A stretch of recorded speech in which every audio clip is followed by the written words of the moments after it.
Hello everyone, I just want to show you a quick video on how to record the information on our new Note iPad checklist. This is our 2.0 version. You see we have it working in both the iPad as well as on the Mac. It works fine. And so I'm going to show you how to do it. I'm going to start with the iPad. You simply load up your Google Sheets, and you notice that you have all your names listed here. Notice the very top one says all iPads are here.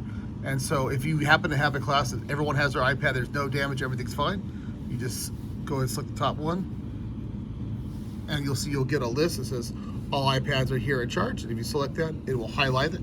It'll mark that one. Okay, not a problem. But let's say, the next week you have a couple that are missing. If you select the person, you'll see you have a list of options. Notice you have option no iPad today. That means they left the iPad at home that day. The iPad is lost, and that has to be reported lost via a student claim ticket. It's damaged, the screen, the keyboard, something is damaged. Most of the time it's the screen.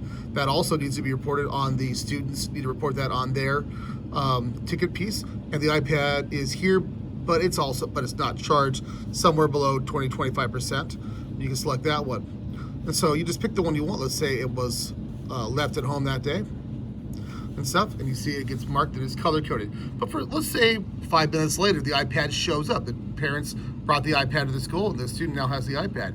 You can go back to it, select it, and then pick our last option, fixed, all good. It means whatever the problem was has now been rectified, and everything's fine. You can select that, and it will be marked, switch to fixed.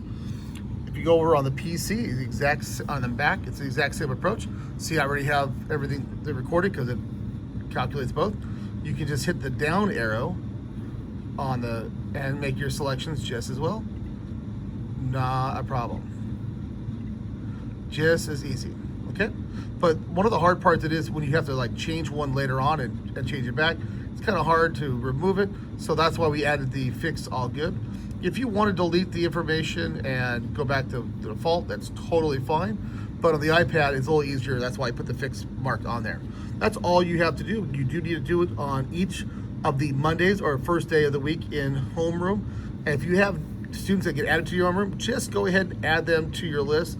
No problem. If you have a student that is gone, you can leave them on there, or you can delete them. It is totally up to you. But just go ahead and record the information here, or using the iPad. Both work fine.